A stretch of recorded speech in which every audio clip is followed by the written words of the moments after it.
Nah, tinggal nanti ditanya sama yang sakit, ada enggak emosi yang belum selesai. Ini masalah psikologis. Karena dari psikologis dia menyerang organ jantung. Sehingga apa? Sehingga meningkatkan tekanan darah. Jadi sebenarnya faktor makanan ini faktor yang kecil. Hipertensi ini disebabkan oleh faktor psikologis. Sama kayak emah tadi. Kalau emah tadi banyak pikiran, tapi kalau hipertensi ini ada emosi atau dendam atau amarah yang tidak selesai, tidak tuntas. Nah, makanya untuk menurunkan ini misalnya harus diselesaikan emosionalnya. Misalnya ada masalah sama anak, sama kakak, sama adik di keluarga itu dikelirkan. Nah, pokoknya selagi ada masalah maka ini nih sulit turunnya karena sebenarnya dari faktor psikologis.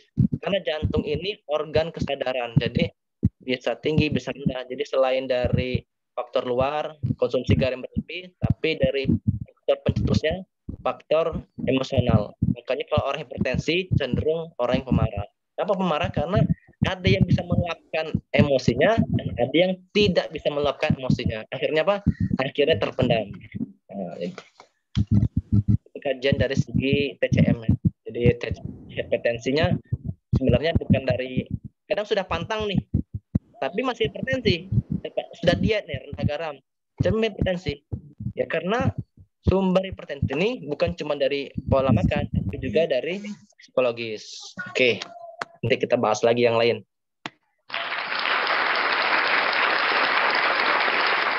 Pak Hairul Anwar, gimana Pak? Coba. Nanti sekalian berbagi. Ini apa nih? Gak kelihatan. Oke, warna hijau, warna ungu, ya warna hitam ya. Nah, itu yang kepala sama itu ya tenggorokan nggak dikasih warna itu Pak? Ya, dikasih warna aturannya. Ya. Iya, ini tuh udah belinya Pak. Cuman basah tangan. Oh gitu. Apa bapaknya berkeringat tangannya ya? Udah keringetan ya? Iya Pak. Oh, kalau keringetan, tangan udah keringetan biasanya jantungnya agak lemah tuh. Udah debar-debar biasanya. Berarti ini ditambahin warna merah berarti ya Pak? Ya, nanti kita bahasnya lain nanti itu. Kita cari dulu etiologi. Jadi warna ini nanti lebih ke pembahasan lebih lanjut lagi. Dari warna kita bisa tahu warna ini mana bisa menentukan penyakit, sindrom atau simptom. Jadi 3 warna nih. Dari warna kita bisa 3. Etiologi, sindrom, dan simptom. Jadi bukan sekedar warna bisa terapi, bisa mendiagnosa, tetapi kita bisa tahu penyebab penyakit. Jadi misalnya ada berbagai macam penyakit, nah dengan terapi warna kita bisa tentukan, oh ternyata etiologinya itu sebenarnya ini loh. Nah, terus sindromnya sindrom ini, sindrom yin atau sindrom yang. Terus simptomnya tanda gejalanya badan lemes, mudah capek, terus kurang konsentrasi. Nah itu simptom. Tapi kalau sindromnya apa sindrom yin apa sindrom yang, etiologinya nanti kita tengok sumber masalahnya dari mana. Apa dari organnya atau dari faktor psikologis. Nah, itu nanti ada pembahasan lebih dalam lagi. Tapi untuk prakteknya sudah bagus Pak. Baik. Siapa lagi yang belum? Boleh di unmute. Ini Bu Ayu nih leader Aminareka, kepala cabang travel umroh di Palembang. Boleh yang lain-lain yang ingin mendaftarkan umrohnya melalui Ibu Ayu nih. Ini kepala cabangnya. Pak apa nih? Kesra Bepom. Mas Adit.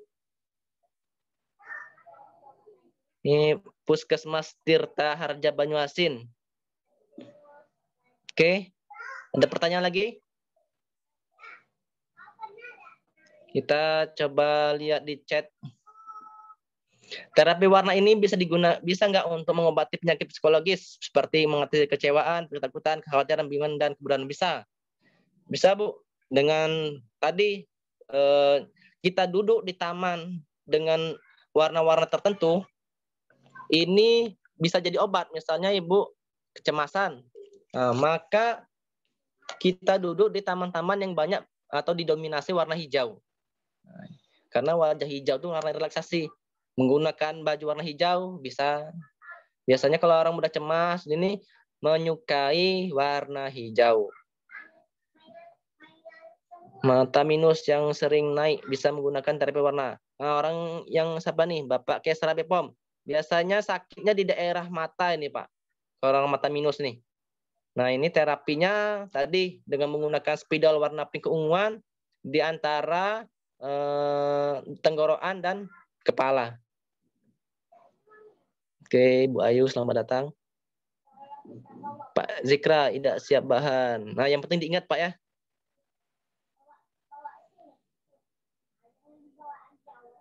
Oke.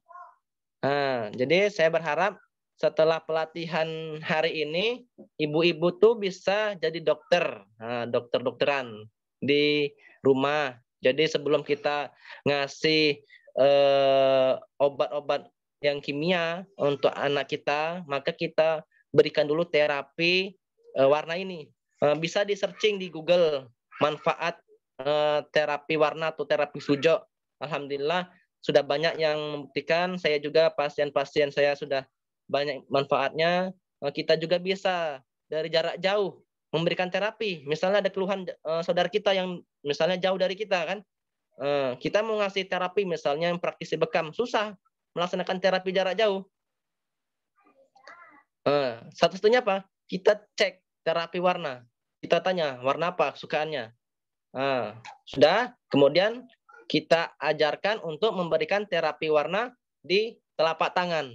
Jadi jarak jauh pun kita bisa memberikan terapi. Jadi kita bisa memberikan terapi atau manfaat ke orang lain walaupun jarak jauh. Itu harapannya. Jelaskan perbedaan warna favorit, warna kesukaan, dan warna yang sering dipakai. Tadi ya, oh ya saya lupa. Warna favorit. Warna favorit ini artinya warna yang sering dipakai pastinya kan. Warna dominan. Warna dominan ini merupakan warna etiologi. Warna etiologi. Kemudian warna yang sering dipakai merupakan warna sindrom. Dilihat, kita senang warna cerah apa warna gelap? Warna cerah berarti kita sindromnya yang. Artinya badan kita ini sindromnya yin. Kalau kita suka warna cerah-cerah, berarti badan kita ini biasanya kedinginan, mudah capek, mudah lesu, kurang semangat. Akhirnya insting kita menginginkan atau membutuhkan energi warna-warna cerah atau warna-warna yang. Jadi singkat kata, kalau tubuh kita sindrom yin, maka insting kita atau nalur kita akan mencari sindrom yang atau yang bersifat yang, baik itu warna atau makanan. Misalnya kita orangnya mudah masuk angin nih, berarti kita sindrom yin. Sindrom yin ini maka pengobatan dengan yang ini sifatnya panas-panas. Maka kalau orang badannya lemes, kurang semangat, maka dia akan memilih warna-warna cerah sebagai meningkatkan semangat atau kekuatan tubuhnya. Yang kedua, maka orang yang badannya dingin, sindrom yin, misalnya nggak tahan kipas, maka orang yang mudah kedinginan, maka orang ini suka dengan makanan yang bersifat hangat, jahe. Tapi kalau orang yang mudah dikit-dikit kepanasan, dikit-dikit kipas, maka dia menghindari makanan atau minuman yang bersifat yang, karena kalau badannya yang, dia minumannya bersifat yin, jadi seimbang, karena yin dan yang harus seimbang. Tapi kalau yin dengan yin, orang badannya lemas, minumannya yin, yang minum yang dingin-dingin, ini akan melemahkan tubuh orang tadi. Harusnya ketika tubuhnya yin, badannya lemas, mudah masuk angin, kedinginan, dia konsumsi makanan-makanan yang bersifat yang, seperti jahe, yang bersifat panas, menghangatkan tubuh. Kuah pindang, kuah pindang itu bagus Bu. Jadi kuah pindang itu bagus untuk sekarang. Jadi kuah pindang itu untuk anak-anak dihirup lagi untuk sahur, bagus. Lengkap di situ seluruh terapi warna, dari warna kuning, serai warna hijau. Serai itu kalau kebanyakan Bu bisa menurunkan tekanan darah. Tapi kalau kita konsumsi dengan batas yang bagus, serai itu bagus untuk kesehatan. Tapi kalau keseringan makan serai, digeprek, diminum sehari 3 kali, itu bisa menurunkan tekanan darah. Tapi kalau misalnya kunyit itu pengencer. Tadi yang ada keluhan stroke, orang stroke bagusnya dikasih kunyit, jamu kunyit. Sama kayak orang sakit lambung. Orang penyakit lambung itu dikasih kunyit. Karena kunyit ini bagus untuk selain komposisinya, tetapi ada juga untuk dari warna kunyitnya. Makanya kalau misalnya ibu hamil yang suka minum es, maka ibu itu akan menderita anemia. Tuh. Kenapa? Orang yang mengkonsumsi es pasti memiliki berat badan berlebih. Orang yang gendut-gendut tuh hobi minum es. Dari segi sudut pandang TCM, unsurin ini melemahkan lambung. Kalau lambung lemah, maka pencernaan yang lain lemah. Kalau pencernaan lain lemah, metabolisme menurun. Akhirnya, jadi makanan banyak terendap di dalam tubuh. Makanya sebaik-baik minuman adalah minuman yang netral, air putih. Kecuali untuk sindrom, kalau orang dingin minum yang hangat, kalau misalnya orangnya sindrom yang minumnya air biasa, jangan air dingin. Tuh. Banyak sebenarnya mau disampaikan karena waktunya terbatas. Biar ilmu-ilmunya bisa dipraktekkan di rumah. Ya. Itu Bu ya, kunyit Bu ya. Bismillah, kunyit itu. Kalau misalnya untuk disminor Bu, kalau ada tetangga atau keluarga yang stroke, buat aja asam kunyit. Asam kunyit itu bagus untuk pengencer darah.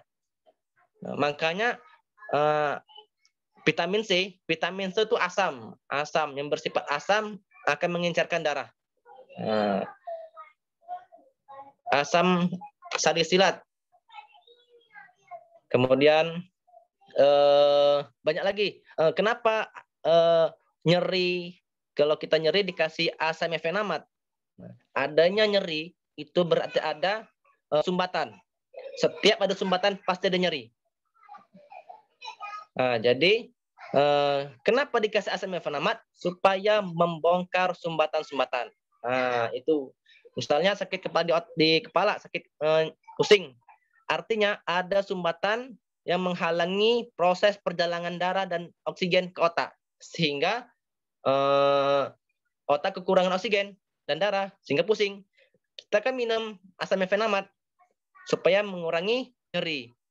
Nyeri itu timbul karena adanya sumbatan.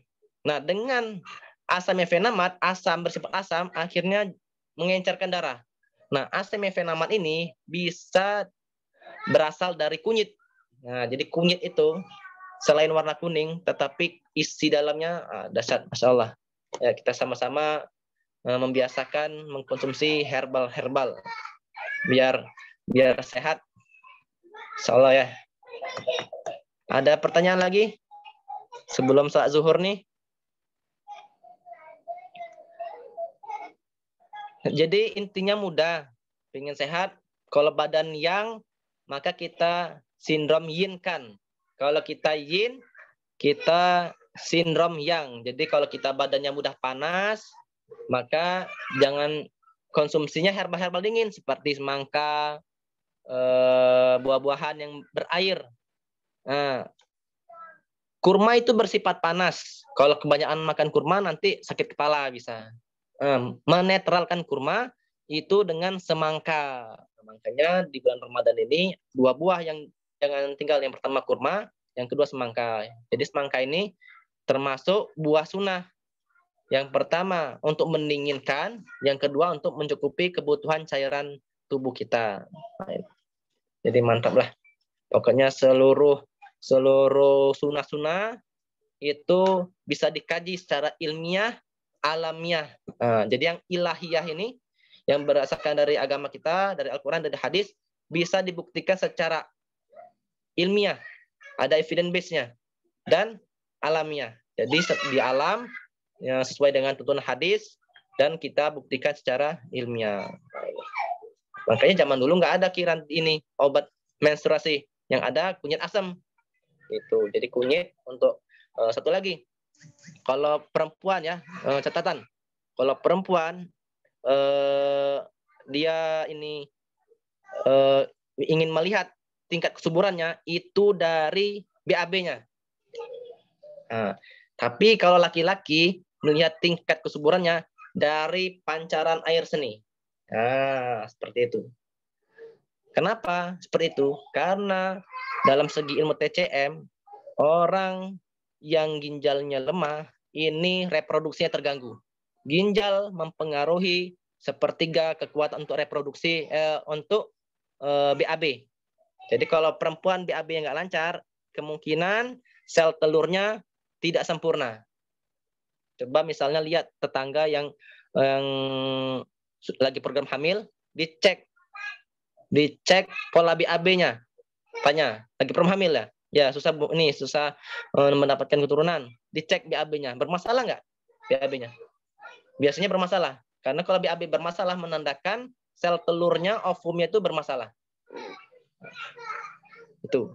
BAB ini Bu Wilma, maksudnya dari segi TCM bahwa ginjal ini yang mengatur kekuatan reproduksi ini sepertiganya mempengaruhi pencernaan.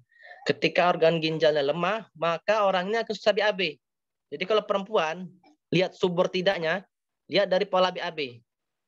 Tapi kalau misalnya laki-laki lihat tidak suburnya, lihat dari pancaran air seni. Kalau air seni netes, nah itu gangguan tuh. Apa tingkat kesuburannya terganggu. Nah, itu. Jadi di air seni memancar berapa jaraknya? Ya minimal setengah meter, Pak. Tapi kalau cuma netes, nah itu bermasalah. Kalau sudah bermeter-meter kan nanti repot kita nyiramnya tuh kemana-mana. Ya, yang penting jangan netes gitu aja. Gitu. Bisa dilihat kalau misalnya kita ada pasien, ini kencingnya gimana, Pak? Netes. Nah, ini sudah bermasalah tuh. Jadi dalam segi TCM perempuan bisa menentukan subur tidaknya dari BAB, kalau laki-laki subur tidaknya dari pancaran air seni. Kemudian satu lagi yang perempuan, wanita penyayang rahimnya subur. Nah, jadi di dalam ilmu TCM ini, kalau orang penyayang ini rahim subur. Kenapa? Kalau orang penyayang artinya livernya tidak bermasalah. Tapi kalau misalnya liver bermasalah, akhirnya yang pertama mudah marah-marah. Kalau orang mudah emosian itu livernya bermasalah. Atau baperan itu masalah livernya. Kalau misalnya kita marah-marah, itu dua. Yang pertama segera detek usus, yang kedua perbaiki livernya dengan kunyit. Karena usus merupakan menentukan mood. Kalau kita salah makan, maka apa yang kita makan menjadi sifat untuk diri kita. Makanya kita tidak boleh makan hewan-hewan yang berkuku tajam, kan tidak makan babi yang kotor-kotor. Jadi ada hikmahnya. Kita tidak boleh makanan yang kotor-kotor. Jadi setiap apa yang kita makan itu menjadi sifat untuk diri kita. Kenapa? Di dalam ilmu TCM, usus ini menentukan mood seorang. Kalau moodnya mudah baperan, terus dikit-dikit marah, nah ini perlu segera didetok ususnya, dibersihkan ususnya. Seperti itu. Jadi masih banyak sih kita nih hubungan kesehatan dengan tidak sehari-hari, tapi waktu sudah cukup, sudah azan zuhur. Saya kembalikan ke host. Terima kasih. Assalamualaikum warahmatullahi wabarakatuh.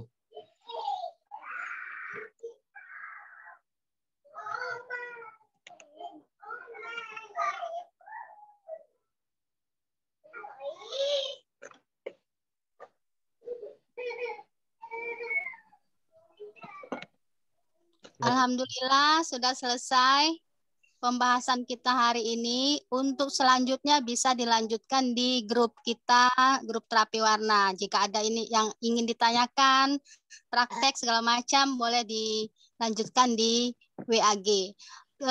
Untuk sertifikat nanti akan saya kirim per orang, Japri ya. Mungkin itu saja. Terima kasih banyak. Wassalamualaikum warahmatullahi wabarakatuh. Waalaikumsalam warahmatullahi